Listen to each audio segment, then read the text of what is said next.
Welcome to the Lost Vet podcast, where we are helping you to get back to your passion and purpose. I'm your host, Dr. Melodie Chan, and in this episode of Destination People, you're in for a treat. We have repeat guest Candice Dystant on the pod today, sharing an update on where she is now.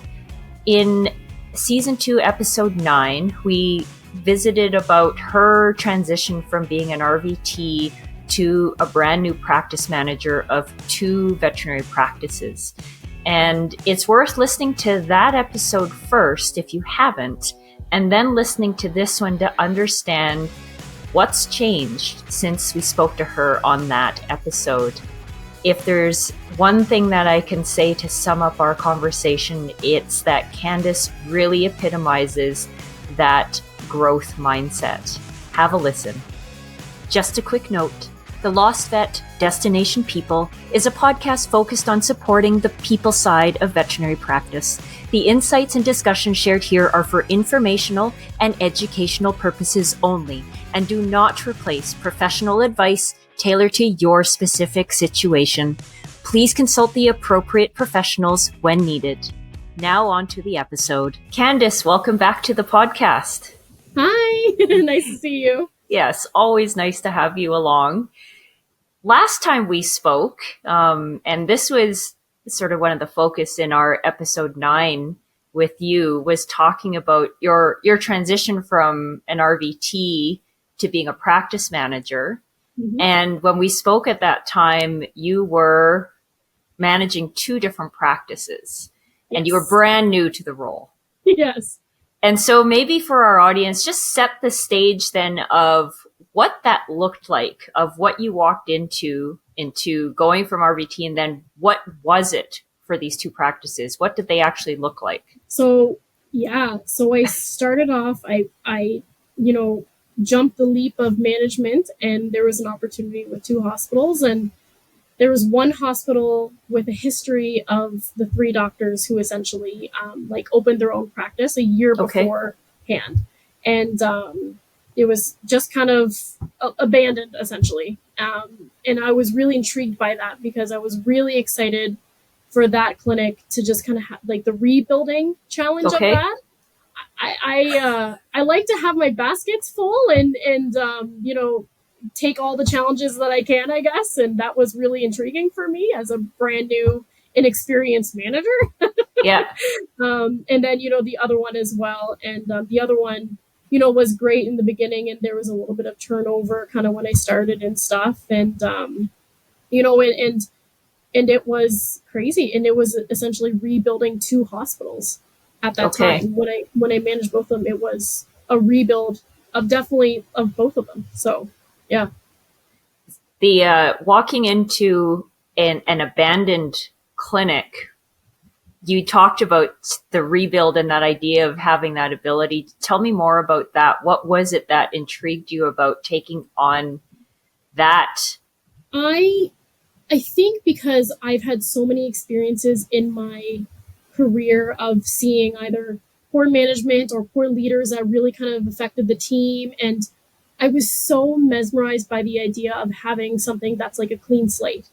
Because, as an RVT, I've got all of this experience on the floor, right? I've got emergency experience and GP experience and specialty experience and, been in leadership roles, half my career. So I've seen a lot of things in that regard. So I had a lot of things and ideas and stuff that I knew that I could bring to the hospital. And I just thought, it was so amazing for me to just kind of say, I did this and build a team that I thought was good and build a team that I wanted to build and, find the right people and just really kind of create a hospital environment that I really believed in and which was supportive and safe and, positive, but also realistic. And that was my biggest kind of interest with taking on the clinic, for sure, was the challenge, but also the ability and the endless opportunities that I could do with it. Yeah. And so at the time, though, you took over as manager for these 2 practices. Were you still doing RVT tasks, and did you still carry those responsibilities to be supporting? Yes. So I also had to, because, well, the one hospital, there was nobody there. I was actually the only person there. I was working reception. I was, there was nobody. There's two people that was there initially. And my first week, they followed the previous manager. So, with tech appointments or anything like that, I was trying to get locums in. So I'd have to RVT for them. And then the other hospital too, which was much more busier because they had, appointments and a doctor and stuff, they didn't have an RVT. So yeah, for both of the hospitals, I mean, I have to be honest, the majority of my time I was working the floor because I had to. Wow. I had to fill that hole, right? Because I had the ability to. I couldn't just sit in an office and say, sorry, you guys are short staff, when I knew that I had the ability to do, take that blood draw or help out that client on the desk and all that stuff. But I mean, that was a lot. Like that was because also I'm learning a brand new position, a brand new role. Because I know how a hospital works when it comes to being on the floor, but I'll tell you, sitting in the manager chair and all that stuff in behind, I had no idea. Yeah. And it was hard because, there wasn't a large amount of support. It was just because of certain circumstances and stuff that it was a lot of working on the floor during the day and trying to catch up with my manager stuff at night. So it sounds like you kind of did the typical thing where you take on the new role, you're still doing the old roles. And I'm curious, was there any clear direction or indication from, and again, you're working for a corporate entity, was there any indication that this was what was expected? Or was it just, here's the clinic and you figure it out? It was a little bit shared with me, but I just don't think, I think that what happened is a large change happened at the clinics.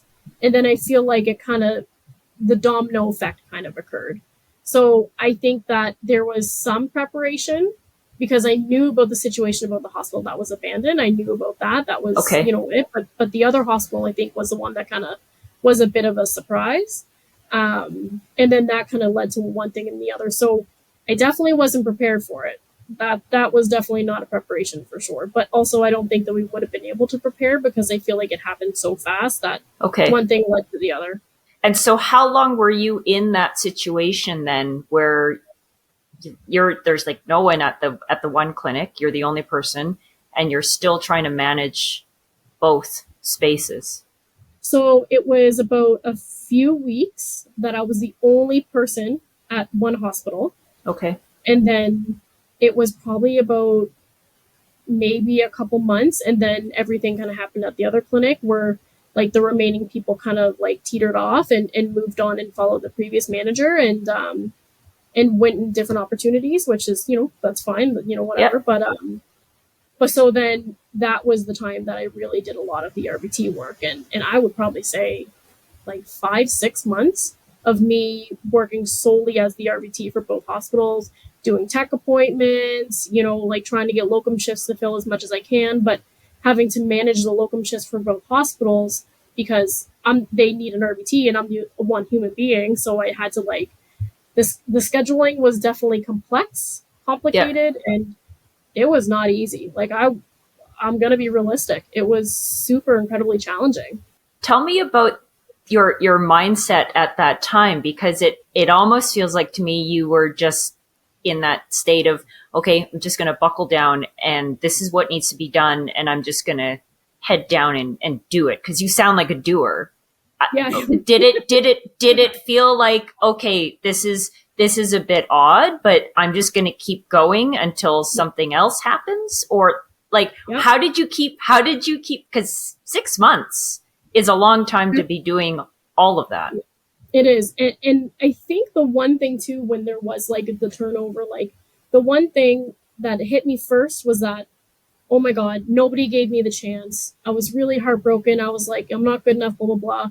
But the one consistent thing that I got from everybody who, moved on to different opportunities where they're like, we think you're going to do amazing things. We think you're going to do amazing things. We think you're an amazing manager. We appreciate you so much, how you made us feel supported, blah, blah, blah.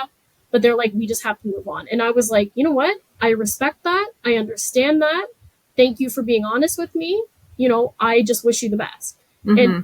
And I think with me, like, I just was like, okay, that's another hurdle, but let's move on to the next challenge, because there was still people there that I had to support. And that was my most important thing, was that now I'm in a different role. I have to make sure that I take care of my people, regardless if I don't have much of a large relationship with them or, anything like that. I now have a loyalty and for these people to make sure that they're set up for success. And it was hard, and the morale was low, and Mm-hmm. it was tough, but ultimately at the end of the day, like, we got through it. And I will be honest, there were some days I'm just like, why am I doing this? I could be teching for making probably the same amount of money. Yeah. You know what I mean? Like, Yeah. but I'm just really passionate about trying to change that narrative, that it wasn't it. I just wanted to make sure that I can make a difference in any capacity. And so talk me through that turning point, because you're 6 months in, you've got these two practices, you're doing all the things. And I know now, sitting here talking to you, you're now down to one practice. Yeah. How did that shift happen, and what happened? Yeah. So the one thing that was the biggest turning point was, I ended up able to follow, I was able to schedule and calendar things, and that was fine. But the one big turning point was we got a doctor. We got a doctor at my location that didn't have anybody for a year. At So the the one that abandoned was one. essentially abandoned. Okay. And in his contract, it was like, okay, so, I want to have an RVT. And I'm like, of course you do. Yes, of course. He's like, I will not work unless I have an RVT. And I'm like, hey, I'm an RVT. So the thing is that he was with us 3 days a week, and then he went to another practice, like a sister clinic that's for like dental training or whatever. So the thing is I was like, okay, great. We got him after he signed the contract. I was like, oh my God, I have a doctor. This is amazing. And then it kind of hit me, and I'm like, oh, we have a doctor. That's great. But now these set days, I'm working the floor, which I'm okay with. But I've got deadlines. I've got my own manager things to do. And I've got a second hospital that, I do tech appointments and have locums and stuff like that. And I'm like, this now is a bigger challenge and a new challenge that I've never experienced before.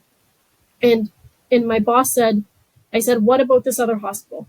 And she said, well, we need to focus on, this hospital with the doctor, try to build up the clientele, blah, blah, blah. She's like, I need you to maybe put the other hospital in the back burner a little bit. And to be honest with you, that, and I understand what she was saying is nothing about that, but that was my turning point, because as me as a human being and just the person that I am, the other staff deserve more, because that hospital has just had so much things happen, and I was worried about, the staff, and just they've gone through a lot too, and I'm the type of person that I put all of my eggs in the basket. And, being pulled and stretched between two hospitals, not only managing them, rebuilding them, being the RVT for both of them, covering the floor, there was days that, and to be honest, like, I was having a really hard time with the other hospital staff calling in. So reliability was a massive issue. I was working reception all the time and all that stuff. And I was just like, I can't do as good of a job as I want to, because of how many directions I'm being stretched in and how many hats I'm wearing. I'm only one person. I'm only one human being. And rebuilding a hospital is hard. And by the way, I've only done this for 5 months. Right? So, yeah. That's kind of where I was like, you know what, I need to have a change. And I need to stick with what I know is right in my heart and what's best for this hospital, and then, the other hospital. And yeah, so I reached out to my manager probably only a week after that and was like, okay, I've got to talk to you. And so walk me through that discussion, because I can see that being a big moment. I can feel your passion of what is the right thing to do. Yeah. And so walk me through that conversation then with your manager. Yeah, and she was really receptive. And I got to be honest with you, I probably wouldn't have stayed if it wasn't for her, because she was the only person that supported me throughout all of this. But obviously, I think she took it as, this is a new challenge for her to try to find a manager for that hospital and blah, blah, blah. So I could see her wheels turning and all this stuff. But ultimately, she was supportive, but also I'm the type of person that I kind of go big or go home. So I'm not afraid to kind of reach out to who I need to reach out to. So I may have emailed the Atlantic leader of the regional leader of the Atlantic provinces as well to let them know the situation of what was going on. So I very quickly got a response when I sent that email, but I was just like, hey guys, this is not working out. I was not really set up for success, but here I am. I'm still here, but this is the next turning point. And I need to do what's best for me, and I need you guys to hear what I need. And everything moved pretty quickly after that, honestly. So when I hear you say that, of just advocating for yourself, knowing what needs to be done, having that certainty that, if it wasn't going to change, you knew where your line was, that you were going to leave. This is in contrast to you sharing your story in that first year when you graduated as an RVT in 2018, and trauma bonding with your fellow colleagues and crying in the bathroom because you're so strung out. Tell me about how you've shifted, because I feel like Candice from 2018 would not have handled this situation like you have this year. Wow.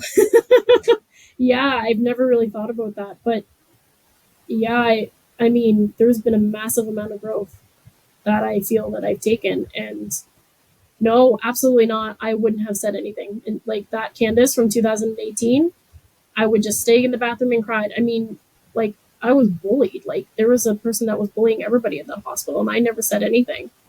But I think now that I have the experience and I've seen so many different things, that I just feel like I'm so passionate about this industry and the people that I've worked with, and they're so amazing and loving, and the people, and I think about people that left this industry too, that were brilliant and so good, but just the way that things shaped out and, it kind of pushed them out. And I just feel like the experience and the passion and drive that I have made me build the confidence to be able to stand up and say, hey, this is not right, and I deserve better. And because I also want other people to stand up and do that as well. Right. Mm-hmm. And I think that me being that type of person also would help others kind of feel more confident and more, I guess, brave to stand up and advocate for themselves too. My sense too is that it's not like you puffed up and went in and, head down like a bull. It's again, you had a very strong understanding, I feel like, of here's the situation, here's what's happening, here's the feedback, here's a possible solution. Yep. I think we're, for whatever reason, sometimes we're really afraid to just say the things. Yeah. And maybe it's better to just ignore it, head down, and just work hard, and maybe someone else will notice and take care of it for me. Yeah. I'm also curious, you've said a lot about looking after other people and your people.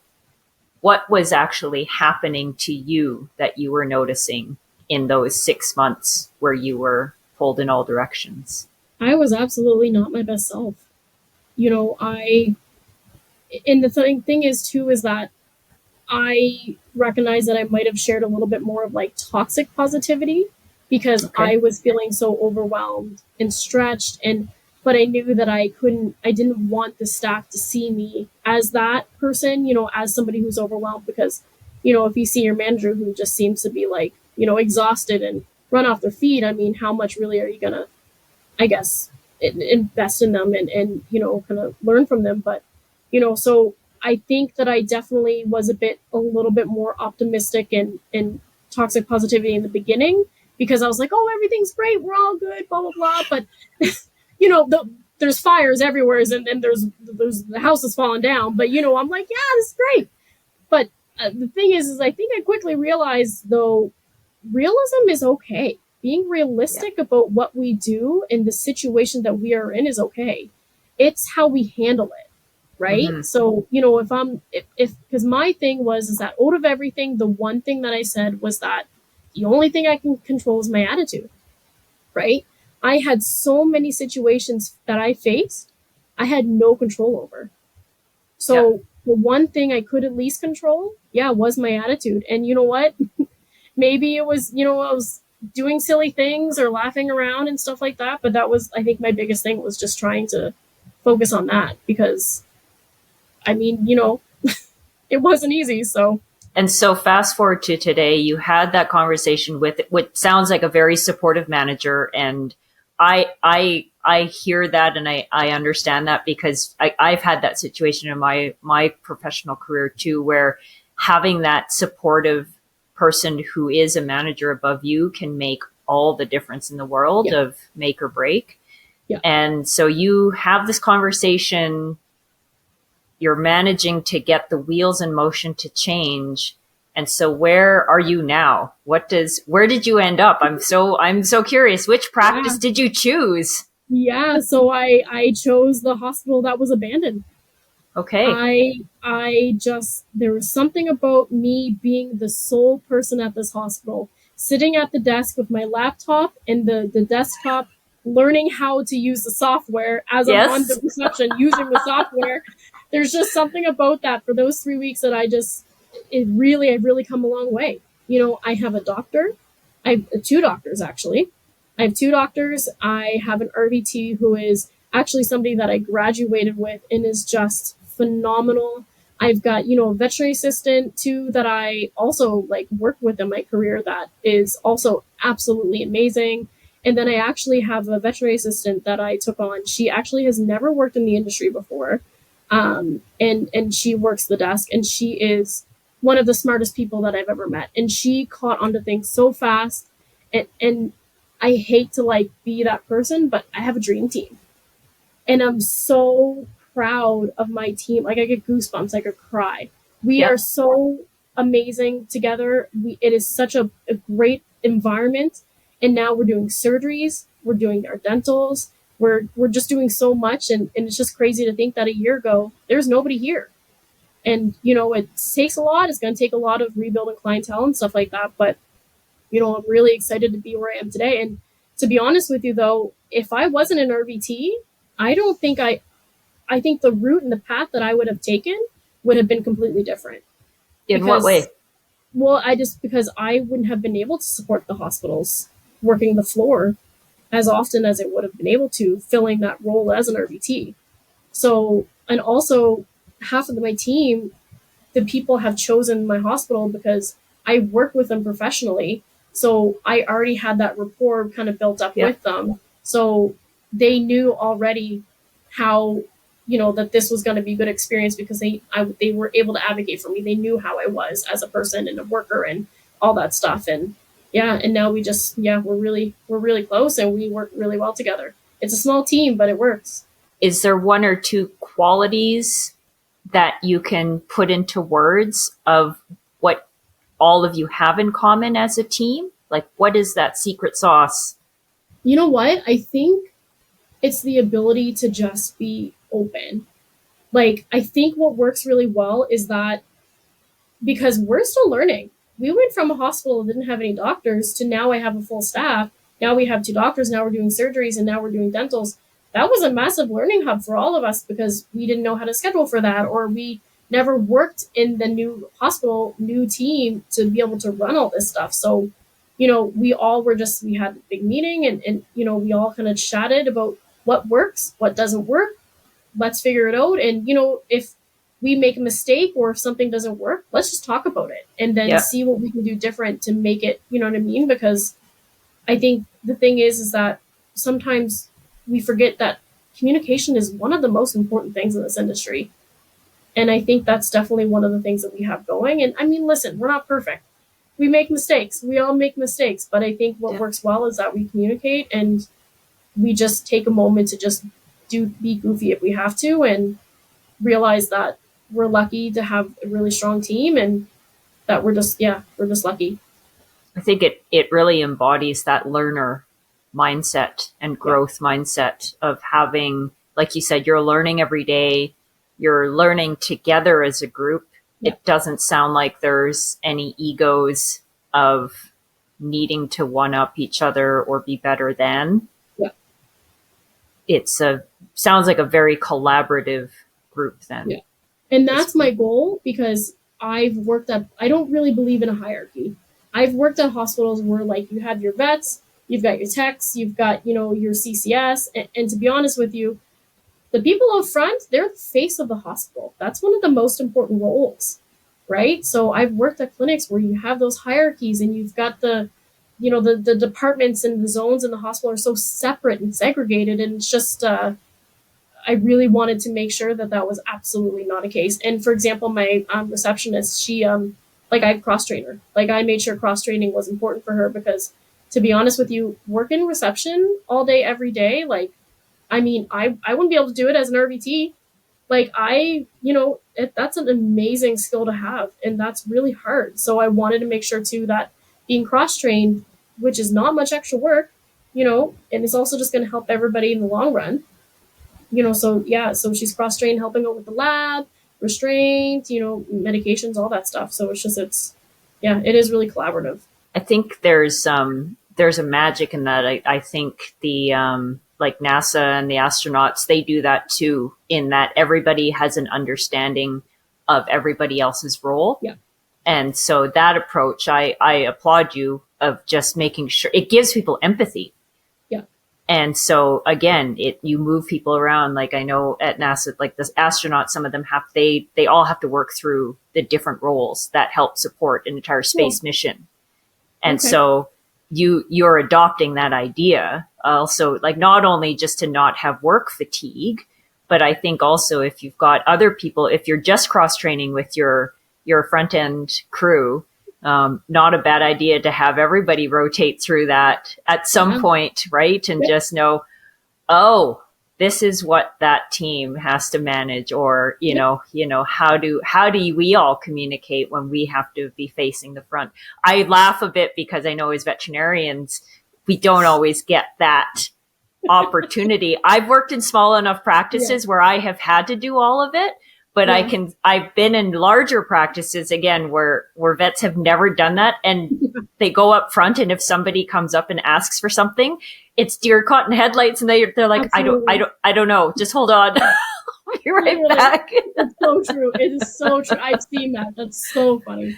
And the thing is too with us, I mean, we have one person per zone. I have one person on the desk. I have one RVT and I have one VA and two doctors, and and then me. So it's.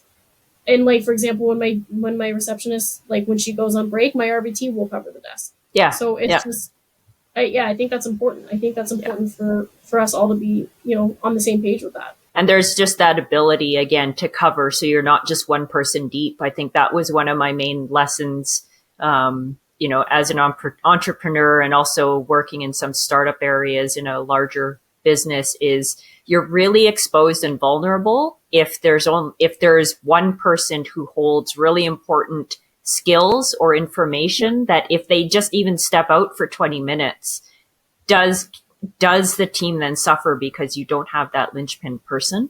And, that's really smart that you're able to make sure people can cross train again and just fill in where needed. And to be honest, it only takes for you, like for someone to know a little bit more than someone else to train them. Yeah. To share that knowledge, right? Yeah. Well, this has been great. Candice, I think you and I could chat we've got a whole bunch of other topics now after this conversation where I'm like, oh, I want to pick her brain on that, but we'll maybe save that for season 3. And I'm really excited to see where you've landed, because this is quite a shift from when I first spoke to you. Yes, it is. Yeah. And it just hasn't even been a year. So no, who knows? Yeah. Well, thank you. You have a really busy schedule. I am really appreciative of your time, and I hope we can do this again. Amazing. Me too. Thank you for having me. Wow. So much can change in 6 months. It's kind of wild, isn't it? When you sit back and think about it. When I reflect on my conversation with Candice, there are some key moments that I'd like to recap. For me, the first one is her realizing that it's okay to be real. and realized that the situation that she was in was not sustainable. And it wasn't fair for her, and it wasn't fair for the people that she was supporting. So that first piece is that awareness and realization that something needs to change. The second piece for her then was actually doing something about it. So, in her mind, realizing and formulating, here's what's not working, here's what could work, and being able to bring those objective facts together at the same time as holding this gut feeling of knowing what was right for the people and for the practices that were in both of these clinics. The third step was knowing that she could bring these concerns to somebody that she trusted, that was in a higher level than her, in a supervisor type role. So having a safe place where she could share these concerns and offer up an alternative where she would be managing one practice and giving the reasons why that was the best path forward for the people involved.